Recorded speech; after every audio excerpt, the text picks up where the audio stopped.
अथ सप्तमोऽध्यायः। ज्ञानविज्ञानयोगः। श्रीभगवानुवाच मय्यासक्तमनाः पार्थ योगं युञ्जन्मदाश्रयः असंशयं समग्रं मां यथा ज्ञास्यसि तच्छृणु। ज्ञानं तेऽहं सविज्ञानमिदं वक्ष्याम्यशेषतः यज्ञात्वा नेह भूयोऽन्यज्ञातव्यमवशिष्यते। मनुष्याणां सहस्रेषु कश्चिद्यतति सिद्धये यततामपि सिद्धानां कश्चिन्मां वेत्ति तत्त्वतः। भूमिरापो नलो वायुः खं मनो बुद्धिरेव च अहङ्कार इतीयं मे भिन्ना प्रकृतिरष्टधा। अपरेयमितस्त्वन्यां प्रकृतिं विद्धि मे पराम्। जीवभूतां महाबाहो ययेदं धार्यते जगत् एतद्योनीनि भूतानि सर्वाणीत्युपधारय। अहं कृत्स्नस्य जगतः प्रभवः प्रलयस्तथा मत्तः परतरं नान्यत् किञ्चिदस्ति धनञ्जय।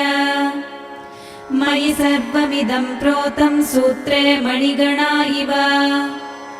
रसोऽहमप्सु कौन्तेय प्रभास्मि शशिसूर्ययोः। प्रणवः सर्ववेदेषु शब्दः खे पौरुषं नृषु। पुण्यो गन्धः पृथिव्यां च तेजश्चास्मि विभावसौ।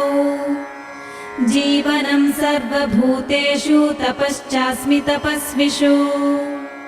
बीजं मां सर्वभूतानां विद्धि पार्थ सनातनम्।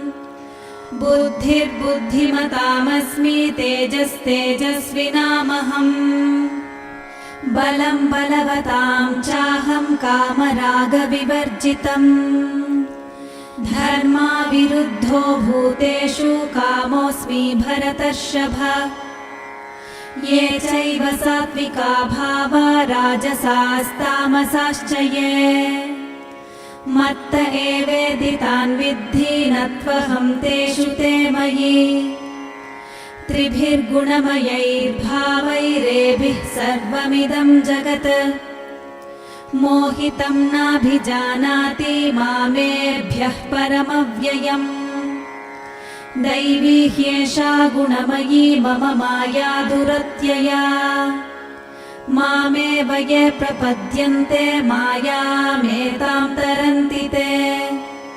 न मां दुष्कृतिनो मूढाः प्रपद्यन्ते नराधमाः। माययापहृतज्ञाना आसुरं भावमाश्रिताः।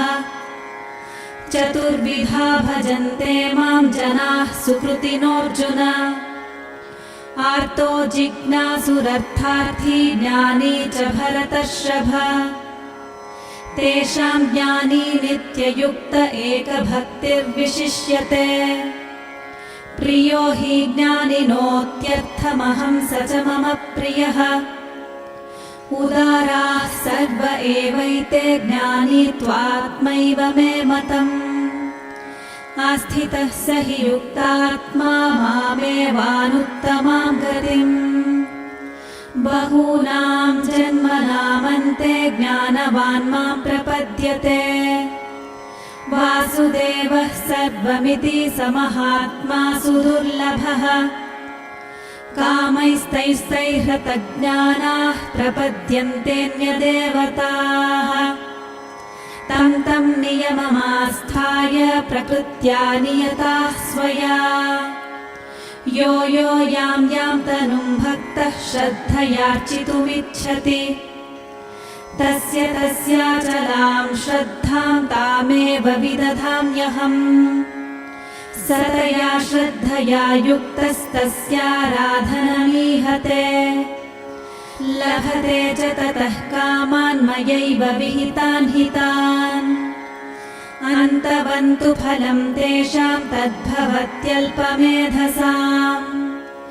देवान् देवयजो यान्ति मद्भक्ता यान्ति मामपि अव्यक्तं व्यक्तिमापन्नं मन्यन्ते मामबुद्धयः परं भावमजानन्तो ममाव्ययमनुत्तमम् नाहं प्रकाशः सर्वस्य योगमाया समावृतः मूढोऽयं नाभिजानाति लोको मामजमव्ययम् वेदाहं समतीतानि वर्तमानानि चार्जुन भविष्याणि च भूतानि मां तु वेद न कश्चन इच्छाद्वेषसमुत्थेन द्वन्द्वमोहेन भारत सर्वभूतानि सम्मोहं सर्गे यान्ति परन्तप येषां त्वन्तगतं पापं जनानां पुण्यकर्मणां